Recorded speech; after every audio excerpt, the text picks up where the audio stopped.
Tired of living broke, so before I sleep, I pray. Welcome to another episode of Crab Legs and Kool-Aid with your host, Titus, Early and Mick and Baby.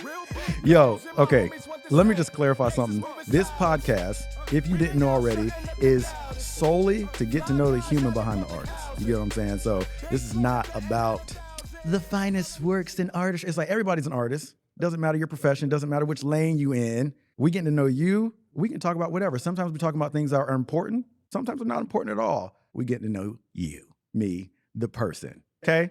But with us today, this person is very special to me. Has done a lot for me mentally, emotionally, career-wise. The vibe is real. Please welcome multi-Grammy-winning. This cat is unreal. His resume is sick nasty. I'm not going to do it to him. I'm going to list some stuff later. But this guy is that guy. Neal Pogue, baby. What up, Neal? What up? Hey, what up, Titus? Look at him, though. Thank you. Wait, pause. Look at this man and tell me that he's not a vibe. Go and show us your little bling. Lift up your wrist. This ain't no bling, man. Look. It's just regular stuff, But that's, man. but that's what I consider bling. You know, regular wrist stuff. Regular wristage. Regular wrist stuff. Right. Neal, how you doing, man? I'm good, man. It's good to see you. It's been Come a while. on now. Man. When did we meet? How many years? Was it? I feel like Let's go back. we at least over a year and a half. Yeah. Yeah, right? No, it's over 2 years, actually. Over 2 years. Yeah. Okay. Yeah. We went back. We met on the music side of stuff. Yeah. Obviously, beyond. Okay, y'all. This call. Let me just run it back so we can get a little history here. Yeah. I mean, he knows all this already, but I'm still blown away by this meeting. He might not care. For me, this was a big deal. So I had an old manager, music manager. We're still cool. He's UK based. And I believe, correct me if I'm wrong, I don't know, that manager, after me and him parted ways, that manager it went on like a lunch or something with, something happened with your manager. Mm-hmm. Right. They got to talking, and my old manager was like, "Oh, you would, Neal might actually rock with Titus," and blah, blah, blah, blah, blah. Great. Long story short, it got me and Neal on the phone. Right. Okay. Now, mind you, anybody that knows me knows how much Outkast has shaped me as an artist, who I am as a person. Andre 3000 specifically. Big Boy's amazing. We know that. But Andre 3000 specifically, and let me tell you why before we dive in. There's something to be said for Outkast is a good word, but the type of black male that's looked at as not as hood or urban or whatever. Like people have this conception that like, oh, you black, like you got to sound like, you know what I'm saying, like we're good. Blah, blah, blah. But for some reason growing up, I gravitated towards Andre 3000 because he was relatable to me. He was like funky. He was like himself. He sounded educated. Like he spoke. And I was like, yeah, like I'm like that. People would used to call me, they're like, oh, you kind of whitewash. Like what? All these things. But there was some solid validity and inspiration in Andre 3000. All to say, that's how my love of Outkast started, which led me to the excitement of talking to Neal on the phone because this brother had his hand all up in Grammy winning. Hey, y'all know the song, Hey, y'all? Hey, y'all. Oh, man. Like what? And I'm on the phone with him and people look like my parents, everybody. And then he blew my mind again. There's a whole Earth, Wind, and Fire story. Like he's constantly blowing my mind. Anyway, I'm done talking. Let me just pitch it over to you. Okay. What was your, well, he's so chill. Like this is why I feel stupid because I'm hyping. He's going to be, look, his answer going to be so chill. What was your take on our first conversation? Like what was in your head? You know, so funny. I was already a fan of your TV work because I saw you on certain TV shows. And it's wild because I think I saw you on... Was it The Rookie? No, it wasn't The else Rookie. first? It was, you did a guest appearance on, I think. Oh, we went back to a guest? On the Hawaii show, and you played somebody's boyfriend or something. Yo. Yeah. You ain't ever told me that. It dated back a little bit more than that. No, it's Oh, it was in this. it's actually, after that. It was after that. You're Yeah, right. It was after that. And not you knowing the lineup, What look. was the Hawaiian show? It was NCIS Hawaii. It was based on, yeah. Okay. You had a guest appearance on that show, What? and I saw you maybe a couple of weeks before we even met. But then I did see you on The Rookie too. Yeah. But then I was like, man, I like this guy's vibe. Oh, you were also on Glee too. Dang. Yeah. So Come on, I saw look you. like we right. both got resumes. Yeah. No, I was kidding. No. I was keeping an eye on you, man. I like to keep an eye on actors, you know, because Yeah. I'm getting into the film world. Yeah, come on. But then my manager hit me up about you, and I was like, I know that name. I know that name. That's wild. And he said, yeah, they want you to listen to some songs and see if you want to get involved. And so I don't know if it was you or your manager sent the songs, and I was vibe. Oh, they were actually videos. They were that. videos. That's good though. Yeah. And I was Got a sense vibing. of the Your whole vibe. energy was there. The songs, I knew where you were going with it. Yeah. And I said, yeah, I definitely want to hit him up. I said, Right. I know that guy. I know the name. And That's so I was like, that's crazy that I was just watching him on TV. And all of a sudden, your manager is hitting my manager up about you. And I was like, this is nuts. That's nuts. And But, I don't know, yeah. like, y'all's belief out there. I'm a God believer, and that's some divine work right. because I'm like, That was meant to be, for what? real. Like, the thing that has driven so much of the artist that I am, acting and music, honestly, the person that I am, Yeah. you're directly rooted in. I keep saying Outkast. I use Outkast as an example, but we're talking multiple artists that I've looked to for, like, not guidance, but that has inspired my sound direction, if you will. Yeah. He didn't already work with. You know what I'm saying? Like, it's just, he's already in that lane. Like, the trajectory was divine. It was wild. But that's cool. Okay. Yeah, but we were meant to meet and work together and the whole nine. I always say that God has a sense of humor. So it wasn't, we weren't supposed to work together on what I was initially sent, but that was supposed to melt into something else. Right. And just to touch on that really quick, he's a true, what's the word? Cheerleader comes to mind. That's not the word I want to use. Like, he's a true supporter from ground up. If he's invested in something, like, he really put in that work. Like, there's a song that I was able to be on with the legendary band Earth, Wind, and Fire. Okay, Verdine, Neal, and you and your wife also wrote. Yeah, we wrote. And then produced. We co-wrote it and produced with a guy named Nick. Yeah. With a guy named Nick Smith. Nick Smith. Amazing guy. Right. And Verdine and yourself. And I'm going to fast forward through the story just to get to the point of it. He just called me into the studio. Be like, hey, cuz, stop through.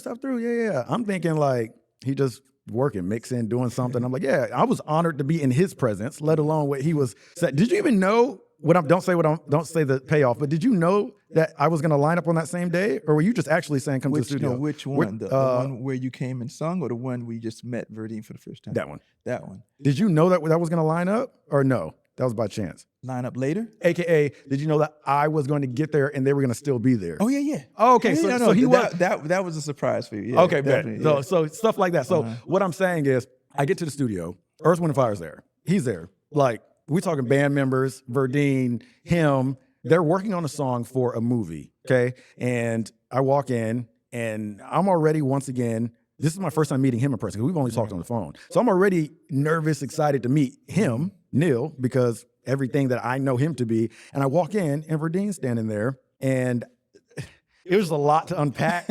And me, I'll be trying to play it cool, but I never succeed. Like, I can't even put into words what I was thinking. I was just kind of like, oh, we here. And this is the rooms that this man is used to being in, and we're just in them as well. Yeah. Long story short, everybody hit it off. We all started talking. They were the sweetest. Fast forward, I get another call. Neal goes, hey, what you doing tomorrow night? And I was like, I mean, honestly, anything you are suggesting. Yeah, as far as when it comes to music, I'm like, I was hoping that you were available and weren't going back to Arizona. Right. I was living in Arizona at the time. Yeah, That's true. And then he says, yo, stop by the studio. Boom. So I don't know, once again, what I'm about to walk into, but I know it's going to be something cool, because the first time I was there, that was that. Anyway, so I walk in. Let me fast forward because I'm long-winded. So he sits me down. I get to the studio. He said, hey, so there's a song, that that we was working on. Oh, because I got to do claps on it the night before. Yeah, right. Okay. Right. I was clapping off beat. Off beat, really? I don't remember. I felt like, well, because I didn't say this in a moment because I was nervous. My headphone wasn't working. Oh, maybe everybody didn't have headphones. Is that what happened? Because sometimes we do I think that's what it was. And then Cody had one, my buddy that was with me. And I was like trying to go off everybody else clap. And at one point, I don't know if you saw this from the other side of the glass or whatever, but at one point, Verdine looks at me, and while he can tell, his ear. He can tell that you can tell that he was looking like somebody kind of off a little bit. And I knew it was me. But I ain't saying nothing. So I'm just like, hilarious. And I was like, I can't hear what y'all doing. Like, I'm just trying to trail. So it's like a hair behind where I'm trying to trail when the claps. Anyway, but that was just a funny story that I had in my head. But the point is, the next night, or whenever that was, I get to the studio. Neal sits me down. He says, hey, that song? I'm paraphrasing here. That song that we was working on? That does sound like me. Good. Oh, let me lower my voice. Let me get it. Hey, brother. Hey. The song we was working on. I was woken up out of my sleep, and because apparently you didn't know what artists to attach to it. Or yeah, I had did the demo, which I've never done before. And I had sung the demo because I had it all in my head of how I wanted it to sound. I was trying to say, who can I get to do this? Because we were at the last, like the 13th hour. So I was like, oh God, am I going to have to put my voice on this? No way. Which would have worked. Oh my goodness. Yeah. So I said, then light bulb. I said, Titus. I said, yeah. I was like, and I felt so stupid, like, yeah, Titus can do this. And that's when I called you. But go ahead. But that alone is that divinity we spoke of. Like, what? Like, I was already blown away by who this man is, blown away by who I met the next day, aka Earth, Wind, and Fire. Then on top of that, 3 days into knowing him, so, boom, boom, boom, what he just said, let's track it, see how it goes. If we like it, I knew it was going to work though, because I was in But thank you for not putting the with your- pressure on me. You were like, if we don't like it, we can't. Nobody ever knows it. We tried. Yeah, I already knew it was going to work because I was in tune with your tone and everything. And that's why I felt stupid. Like I was like, yeah, Titus can do this. But I knew it was going to work. I just knew it just had to get you through the whole pressure cooker moment. Like I keep closing my eyes when I'm talking because I'm still processing how grand that is. Like that's a situation that huge artists won't even run into. Yeah. It's like just the collaboration of all of y'all goats, you, Verdine, the band, Nick, like everybody is just like, and I just pop in, I'm like, oh, cool, yeah, well, I'll give it a go, sure. Anyway, long story short, it worked. That's proof of how he be riding for people when he's invested. I'm like, it's really refreshing to see and have in Hollywood because it feels like those people don't exist. You know what I mean? Like you feel like, all right, I'm just gonna be slugging it and I just gotta like do what I gotta do and just hope that I get in front of the right but it's like, it's cool to know that people with hearts are in there. You know what I mean? And you've been in there a long time, no shade. You've been in the game for a great minute. Yeah, it's been 30-something years. So And I'm like, the fact that your heart is still in a place of caring to invest in a new artist or caring to do it, because you don't have to. You're quite literally at a place where you're like, nah, let's just hit up that person and pitch it to that person. We'll see. Like, as opposed to like giving the opportunity to some, that's wild. No, I love new artists. I mean, new artists, I think it's the whole feeling of the unknown, because sometimes working with a well-known singer, sometimes you already know what's going to happen. To some degree, you know what's going to happen. But sometimes there's egos that come in the door too. But when it's new, you don't know what's going to happen. It's just that unknown that's more exciting to me. Ooh. It really is, because then if it hits, it's more rewarding. Fair enough. If it hits, man, it's like, wow, you just feel like you really accomplished something. Fair enough. Actually, I like that perspective. It's like, it's more rewarding. Yeah. Okay. Okay, we're going to pivot because I just had to share with y'all the history here so y'all can understand why I'm so excited to always get a chance to sit down with this man. This is a question that I like to ask every guest. You ready for this? Yeah. Go for it. Do you think Tupac is still alive? That's so crazy. I've had my doubts, but I'm going to say no. Right. I'm very sold on my stance. Yeah. Why would he like?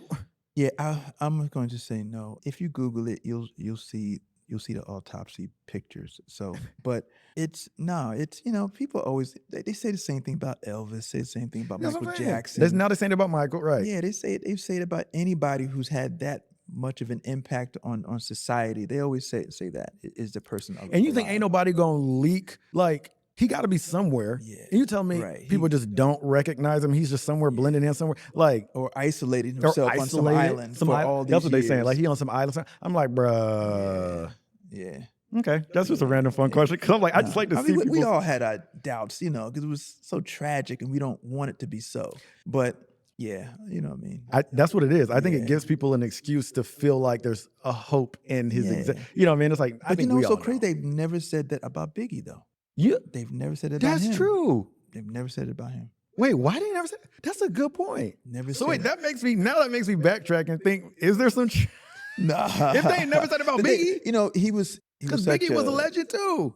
Yeah, but Tupac, he was so vocal, and he had his opinions about things, and a lot of things that are probably actually true. You know what I mean? Wait, so it's just you got me backtracking now because they also haven't said that about Prince. Prince was a big deal, but they are saying that about Michael. So why are they choosing? What if there's truth? You got me going back on my own. Well, hey man, they say about Elvis, they would show this man sitting on this porch. It looked like Elvis, and they Elvis is alive.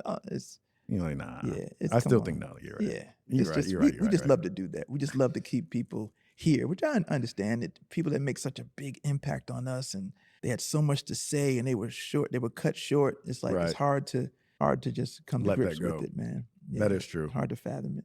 Love that. Yeah. Okay. Anyway, so typically what I do is a quote of the day. Okay, cool. Okay. So our quote of the day, I actually have two. So I was looking up quotes last night and I was like, ooh, I kind of want to get his perspective on both of these. So we're going to do two. Okay. So the first quote is, you learn more from failure than from success. Don't let it stop you. Failure builds character. So what I want to know from you, let me read it again. You learn more from failure than from success. Don't let it stop you. Failure. How do you, is that word? Am I saying that weird? Yeah, failure builds. Failure. Failure. Yeah, that's right. Wait, say that word right now. Failure. Failure. Yeah, that's just your country. Failure. Drawl. That's Oh all. my gosh. That's your country. Say it again. Failure. Failure. See, I'm a Yankee. I'm from New Jersey, so mine comes across all plain. Failure. I've never known I can't say that word. Failure. Uh-huh. Okay, let me try it again. Learn. Come on, Georgia. You learn more from failure. I say it there. That's right. So maybe it's where it is in the sentence that makes it hard for me. Yeah. You learn more from failure than from success. Don't let it stop you. Failure builds character. Okay. Absolutely. So has there been like any examples in your career, just out of curiosity, like literally just where that has like really shown itself? You know what I'm saying? I can't remember what it is per se, but yeah, I'm a true believer in that. You have to know what failure feels like in order to really go through life. You know what I mean? You have to, That part. you know, like I saw this quote the other day, is that you have to be bad before you can become good. That's wild. My buddy just said that to me on the phone on the way here. Yeah. But like, what does that mean? Let's unpack it a little bit just for people that didn't It's land almost with. the same thing as failure. It's like you have to be bad. Like you have to, I think that puts your ego in check though, you know, because sometimes people think, oh, I'm the shit, you know, I'm this, I'm that. Okay. But yeah, So- it's like being born with a silver spoon and don't know what it feels like to be broke. That's, that you know what part. I mean? That's, to me, it's the same thing. And that's why a lot of people jump off bridges when they. Are we talking metaphorically or literally? It's all all of that, both? all Yeah. that, you know? Yeah. Okay. Like you have to know the other side, hot and cold, salt and pepper, all that. I don't know. Come on now. You know? I mean, this kind of derails me. My ADD kicks in. And I have a theory, tell me if you agree, that I think everybody should do the opposite job to understand everybody's position. Example, I think it's useful or should be mandatory that everybody should be a server at some point in their life, like literally a waiter, because then it teaches you how to customer tip. service. Customer service. I used to work in customer service, but before I got into the business, and I'm so grateful that I did because it taught me how to deal with people's temperaments, the attitudes. You know, working in this business, you deal with people who have egos and attitudes, and so working in customer service, it's the same thing. I worked with so many people who had different problems and this and that, and sometimes dealing with the music business, you're dealing with crisis management. Man. You know, so I'm so grateful that I worked at a 9-to-5 job where I worked with people in customer service, because now it's nothing to deal with people. Exactly. It's nothing. It made my life easier. And even on the more basic level of legitimately just going out and eating or ordering something from a concession stand and being kind to the person behind the counter. Yeah. Like even that basic knowledge of like, they're not working for you. Like people have this mindset that like, oh, you behind there, so like get me. I'm like, hold on. Yeah, right. Can I get like just rephrase it? Like you would appreciate that if you was flipped on the other side. I have so much sympathy, empathy, all that for servers, man. And I think that in the industry as well. Like I kind of think it benefits on the acting side. I'm like, if more actors had classes or something on directing or any crew position, I feel like things would, and vice versa. Because there's some directors that I've worked with that are horrible communicators, like with actors. Right. It's like, why are you, like, all you have to do is let me know to do it a different way. Right. Like, you don't have to be like, go again. You're like, whoa, you're killing my vibe. Yeah. Now I don't feel like creating. They have no idea how to deal with people, how to deal with people's emotions. Right. You know, because I don't care where you come, we all walk in the door. Somebody probably went through something walking through that door. So you have to be a little sensitive to people. And some people just don't know how to be sensitive. They just think, oh, you just walked in the door, everything's great. Nah, you got to know how to deal with people. You know what I mean? You don't know what they've gone through. Which leads me to this. Do you feel like that's been something that's created the longevity in your career? Like being a people person, does that play a factor? You know, Obviously that has talent. to come from, someone has to tell me that. But now that you say that, that could be a factor. But I mean, I like to have fun. Yeah. As you know, Yeah. I like to have fun in the studio. I like Yeah. to have fun. No, I mean, it doesn't matter where I am. I just love to have fun. I think because being in the entertainment business is the greatest job in the world. And 100%. I feel like the luckiest person because, I wake up every day being creative.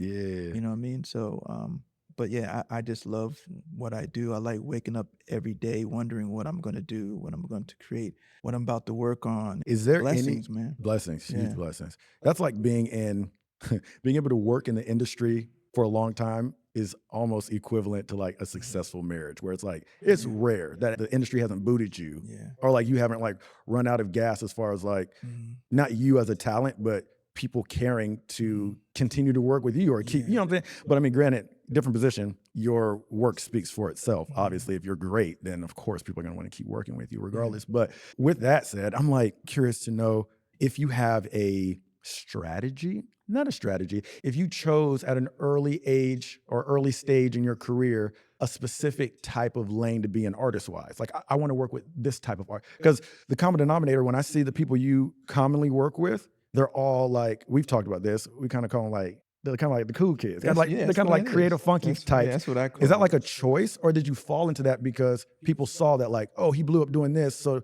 he's a perfect person for this? I fell into it. To answer that, I fell into it because I never had a strategy of who I wanted to work with, but I just know that I wanted to be in this business and just have fun. Like I always say, man, God has a sense of humor because I never really thought about who I wanted to work with. I just wanted to work with creative people, people who just moved me. But I had to get to a certain point, of course. I mean, early in my career, I didn't have a choice of who I worked with because of the monetary reasons. But now I can pick and choose. Thank goodness. How good does But that? that feels good. But even when I wasn't picking and choosing, I still got the call from the cool kids because of who I worked with.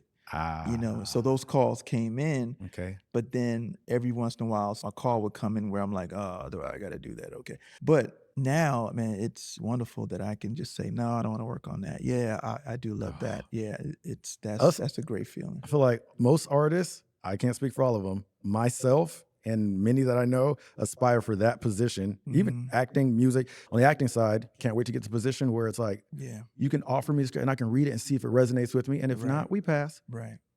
Excited to get to that point. Exactly. Music side, same thing where it's like, you kind of, you don't have to take, and this is not an insult to the artist, you don't have to take the in-between artists that you're not as inspired to work with. Right. Now you can actually just go to work and be inspired to Absolutely work on. That's so cool. Right.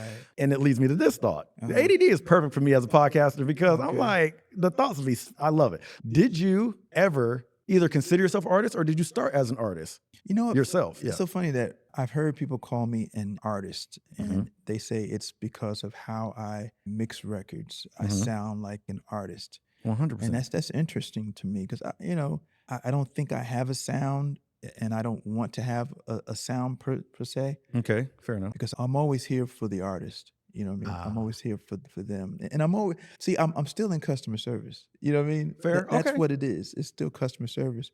But I always want to serve the artist that I'm working with, coming with my creative ideas and I guess I would call it a partnership in some way. Yeah. And just create something fresh, something hopefully it feels good to the listener and take them on a ride. Right. So you mold, I think I get what you're saying. You don't want to have a specific sound because you want to be able to convey whatever they're trying to tell. Give the artist what they Right. need, what I think they need, because sometimes a person's sound is forced on that artist because it's popular or it's trendy. But I don't like to think that way. I think there's always a way to approach something fresh. And I'm like, is that something that is an ear thing for you? Like, is your ear, like you just sit and you're like, this needs kind of this? Or is it something that like, for example, like a photographer, like they kind of have like their set filter packages where it's like, this is like kind of what I slap on stuff and it kind of is like my look and it works. Yeah. Or is it just like an ear thing? It's like, I feel like this needs this because of it's what they're an ear going thing. for. It's like when we worked together on To Be First. Your sound was totally different from that. Right. But I knew that your tone and your voice would work beautifully on it. That's true. That's a good. You know what I that's a mean? point, I just said, no, I know, Titus can kill this because it's just, your whole vibe, man. You always got to bring it back to that. Then I always be like, yo, that's crazy. It is. Boy, You know, crazy. you're a soulful guy. Come. Like you Heard it here. know, Neal like you're Pogue said I'm Southern. soulful. If y'all doubted it, you are. you heard it here first. You know, you're Southern, you're soulful, you got that thing, and you know, and I knew that you could bring it, and you did. Okay, let me move to my second quote. Second quote is, if you are working on something that you really care about, you don't have to be pushed. The vision pulls you. Once again, if you're working on something that you really care about, you don't have to be pushed. The vision pulls you. Absolutely. You agree? Absolutely. Okay. Yep. So with that being said, Mhm. do you think that is it bad if at any point in that journey you have to push yourself in the sense of like, you're like, you hit those walls where you're like, what am I doing? Like this sucks. Like, and you have to like find something to push you to keep going. Does that mean it's not for you? Or is it just, With me, I love the naysayers, and I love to push things because I love stories about when people like, say like a bunch of artists that are popular now or that became popular back in the day. They always had their story about being turned down so many times. facts? Now they could have said this is not working, but they kept going. And I always tell people there's always that one pair of ears that gets it. Man. It's always the one pair of ears. And that one pair of ears is going to take it to the next level. Man. You know what I mean? Because people always think, oh, it's not working. But you got to keep going. I always tell people, listen to your gut because that's your God voice. You know what I mean? Because your gut's not wrong. Now, Right. if you go about it emotionally, that's different. But if you got that feeling that you know it's going to work, but you get all these roadblocks and walls coming up, just got to keep. And some things take time. And sometimes we get jealous of people that some things that happen overnight. Right. You know what I mean? Or whatever, or somebody was in the right place at the right time. Right. But let them have their blessings. It's Absolutely. cool, but your time will come later. Right. That's just the way life is, And Right. I love those success stories where something that person kept going and it happened bigger than the person that you were jealous of. Right.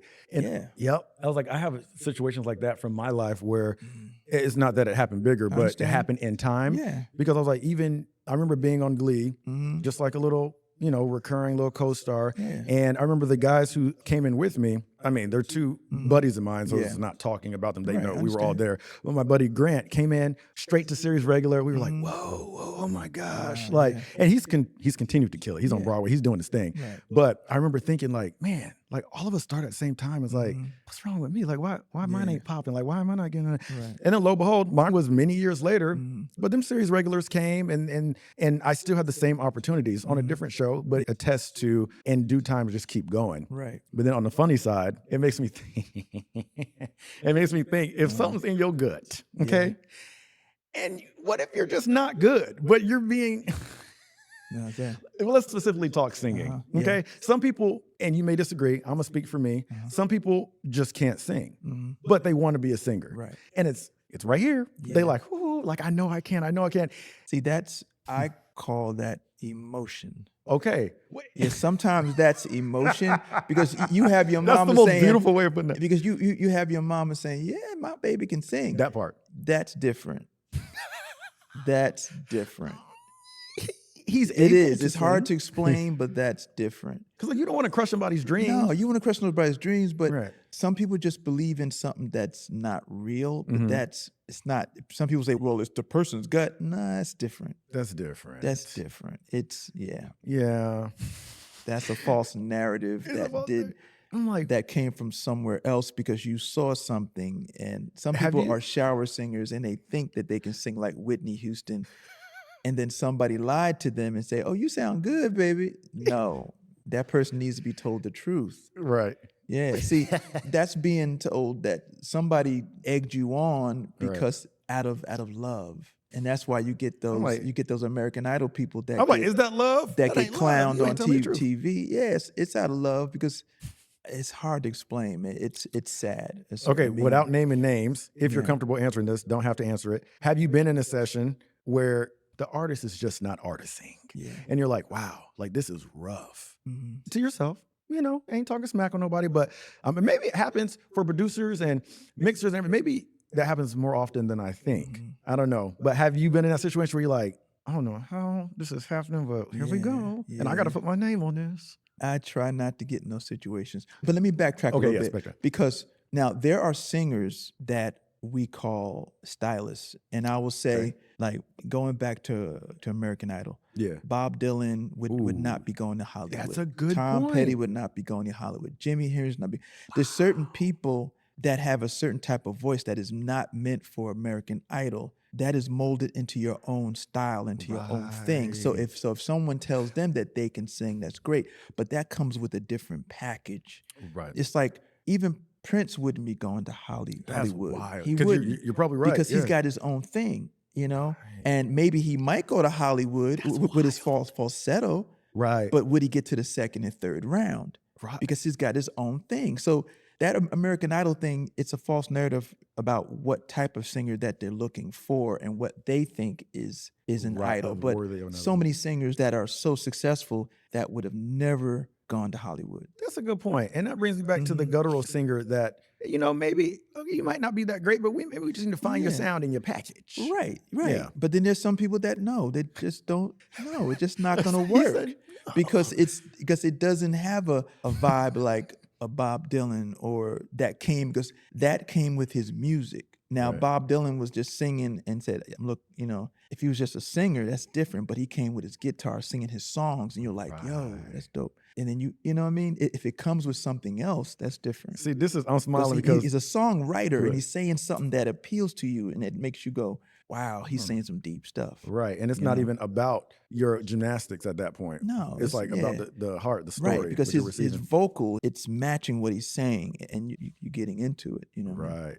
See, this is a one-on-one class, and this is how you know he's been in the game, because the way that he politely dislikes something, that's been trained. Like that take a lot of situations calling for that patience and peace. Where he said, "No, no, no." See, me, I would have been like, "Brother, you is not giving." And he's like, this is Neal. I'm doing Neal. Uh, Let's revisit it. Let's revisit. Let's take a look at. Let's take a I look at didn't something do that different. to you. No, did I? no, no, Oh, no, I'm no. about to I'm say. saying how Oh, good how you would it handle would come a with- bad yeah, singer. yeah. You'd be like, let's Yeah. revisit. Let's try a few different angles. Let's try something different. Mhm. We would have to try something different. We're gonna yeah. have to try something different. Something that works. Yeah. That's something that works. Yes. Okay, from our producer, Okay. Courtney. She has a fantastic question. She said, "What's the thing in you that made people stop and say, I want to work with you?" Like, and obviously, this is like a point where brag on yourself if you feel Mhm. comfortable. Like, what was it that like made people think that you were different? That was like him You from know, the beginning. One thing I realized that it's not all me. It comes from what I work on, Mhm. who I work with. Mm-hmm. So it's not all me. However, I think wanting to work with me comes with, okay, what were they listening to? Mm-hmm. And when they read the credits, said, "Oh, Neal worked on that. I want to work with him." Yeah. They would have to tell me what made them. But when people, I guess when they meet me, see, Vibe. I'm the type of person that I don't like to talk about myself. I It's- know. I'm wanting to force you to brag on yourself if I and can not be brag on humble. myself, Yes. I will say this: if I can brag on myself Yes, and please. what makes people want to work with me, I would say it's patience. Oh. I have a lot of patience and I have a lot of understanding and Still a humble answer. right and being modest too Yeah. and not judgmental. Ooh, that's I like to work with what people have and what, like if something doesn't sound right, I Mhm. try to make it sound like it's on purpose. ooh. And I like so that. and then it gives it a vibe. So even from the beginning, so that's the you now. Mhm. So going back to young Neal coming in the game, Mhm. what do you think it was then? Like when you was trying to get your feet wet, like this is a loaded question because I'm intrigued to know how you even started in general. Okay. So it's kind of a twofold question if you can. Like how did you kind of make your way in? Mhm. Loaded question. But two, when you were younger, what do you think it was that made people want to work with you then? Before you had that credit. I think I was easygoing. I'm an Okay. easygoing guy. I'm Mhm. not the loud, arrogant Mhm. guy. And sometimes it's good to have someone who is laid back Yeah. and someone who listens and who's very intrigued about what someone's bringing to the table Mhm. and work with that rather than putting myself on it. You know what I mean? I want to see what they're bringing, and then I can mold what they're doing. Yeah, You know, yeah. because sometimes artists need that. They Yeah. need for somebody to listen to what they're doing rather than just just taking over and saying, no, we need to Right. do it this way. I'm not that person. I rather listen to what they're doing, and if it doesn't work, say let's try this. And it's funny that you say that you give the artist room to essentially be creative without you trying to like guide it or whatever. I'm Trying to infiltrate. trying to infiltrate, Right. because it attests to the artists you work with now. Because I'm like, there's so many creative, artistic choices with each artist. Like specifically, like the group of artists that you're like known for. Granted, there's tons of artists in between there that probably aren't like mega huge, but the ones we know, the common denominator, they all are very individually unique differently. Yes. So like you have to be good at being like, okay, you coming at me with some very off the wall stuff, but let me hear you meet you and mold with you. Right. So it attests. I mean, to that. in case in point, there's a band out in Montreal, Canada, called Busty and the Bass. And when they first called me to produce them years ago, there was a rapper in the group, and then there was a singer, but they were total opposites, and it was a live band too. So they were a live band, and they had a singer and then a rapper. Okay. And so when they sent me the demos, I was like, okay, how am I going to make this work? Because they would have like some real soul type of songs, and they have these hip hop type funk type of sound. I'm like, okay, I am the producer, so this is my job to make this work. Right. So I flew there, and we were in a basement, and I was just listening, and I told them keep playing me stuff, and I said, okay, this is what we're gonna do. So I had to. It was like a scramble board, so I had to rearrange songs and say, this is what we're gonna do. We're gonna do this, that, boom, boom, boom, boom. And I love that type of challenge. Okay. To and so it was having the patience to listen to them, Right. but then go, okay, I'm gonna work with what you have, but make something out of it and make it work. Connect the pieces, essentially. Right? Yeah. And so that worked. So, but that was my job as a producer, and that's why I think my superpower is patience and that makes to sense. say, okay, let's try it this way without stepping on them. That You know what I mean? because you do feel slighted as an artist. It's already nerve-wracking sharing your brain with somebody. Like, Yeah, oh, and what the- and it's someone's dream too. It's someone's. I don't want to interrupt all that they've been dreaming about. So Right. it's almost like, okay, I want to take your dream, put my little spices on it, Yeah. and help you with that, and try to and take it to the next level. See, that's beautiful. And that attests to the success and longevity you've had, because I'm like, there's so many people you come across in this industry, whether acting, music, whatever field you're in, that take it and do them with it. Yeah, the And sounds don't last long. If you come with the sound, at some point it's gonna be over. It's gonna be done. And if you try to switch gears and try to do something, it doesn't actually work. Right. So it's good to be more of a producer on the outside rather than on the inside, meaning that I'm sitting there hitting drum machines, I'm doing this, and I'm on.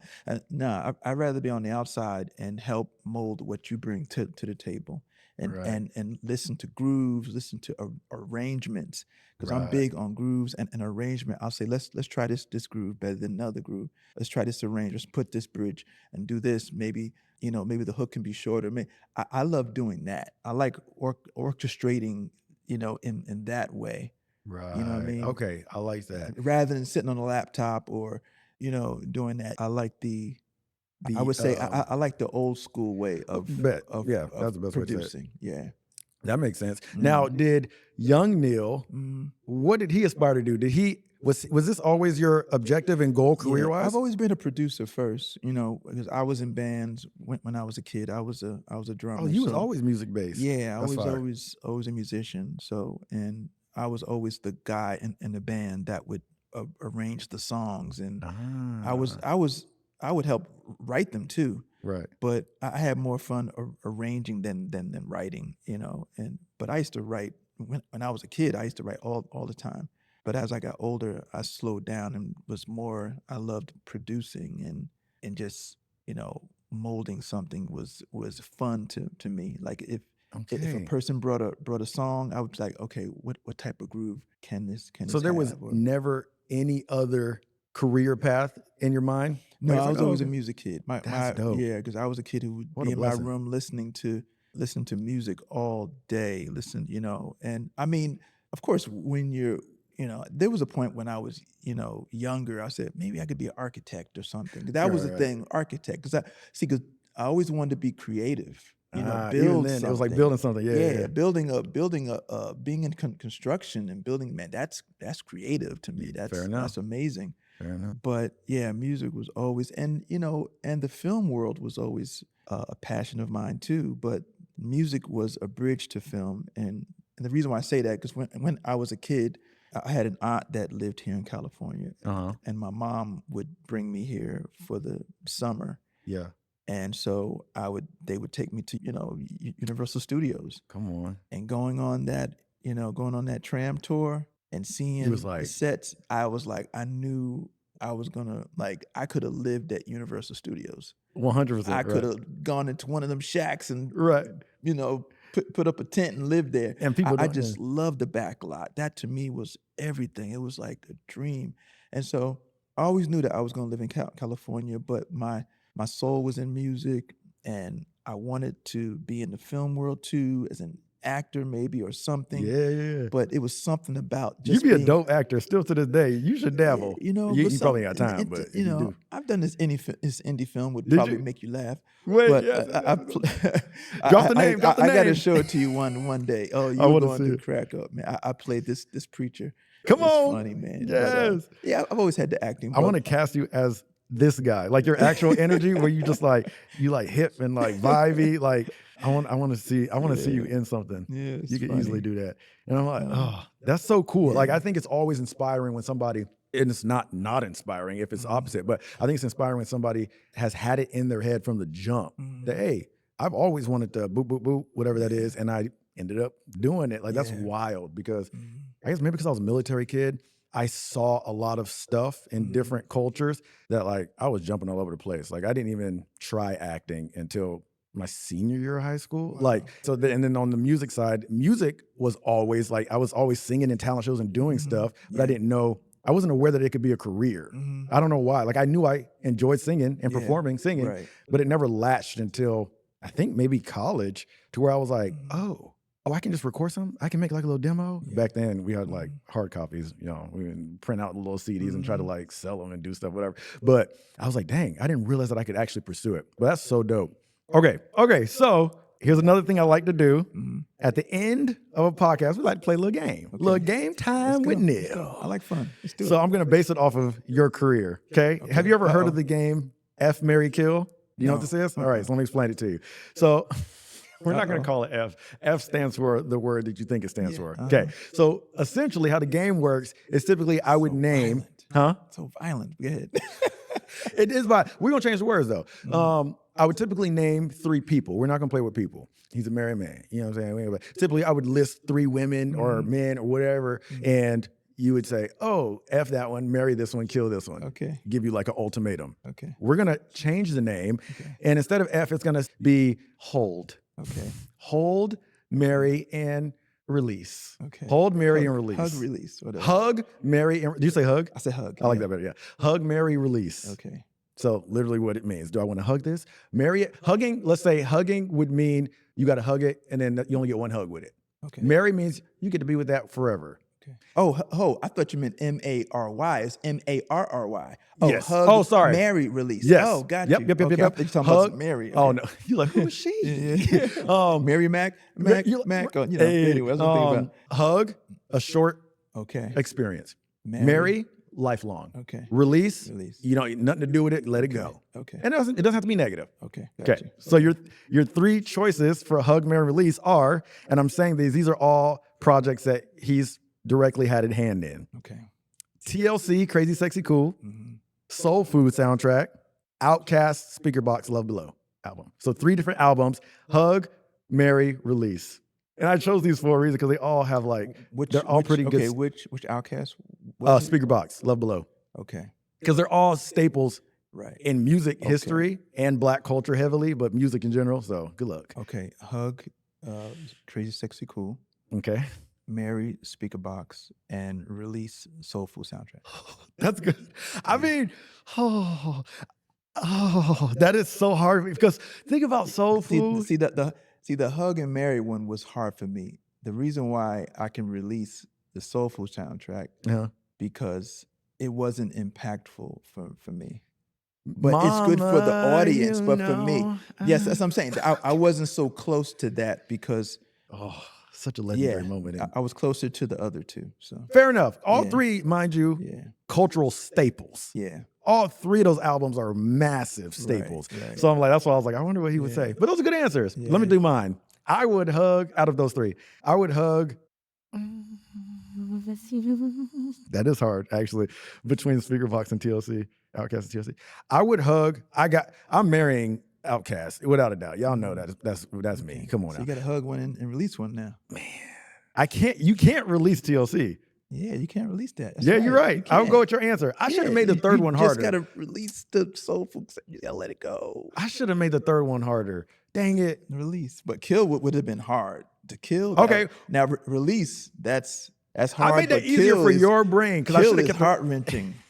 But I still would have killed the soulful. And not in a rude way. That ain't in a rude way. It's just you got to pick one. You just got to pick one. Eeny, meeny, miny, mo. Because I almost threw in Tyler's album, forgot the name of it, the one with the bees on the cover. Oh, that would have been Mary. Yeah. But then what would you have done with Outkast? I would have hugged Outkast and Mary. I should have done that one. Yeah. Oh, that should have been the three.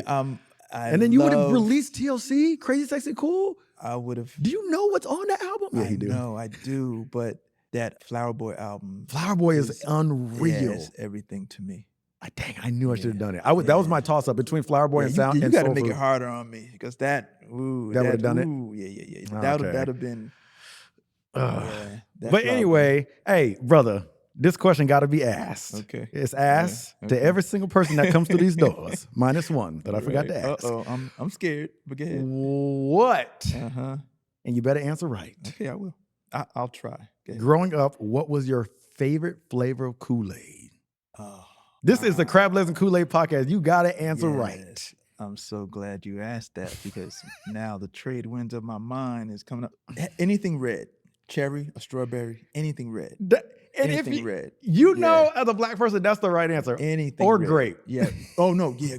Thank you. Grape was so good. Okay. I just went against what I said. Yep. Grape was because I used to love grape soda, grape this, grape that. But when it came to Kool-Aid, anything red. Strawberry, cherry, man. But the grape was hitting too, though. Follow-up question. Do you remember how many scoops of sugar y'all used to put in it? I know the measurement. Oh, you know the measurement? In the picture, it had to be that much sugar. Wait, why do we all know where it should land in the picture? The measurement had to be right there. That's exactly how I used to measure as a kid. I was like, I didn't know how many scoops exactly, but I knew where it should be. You would pour it in until it got to right there.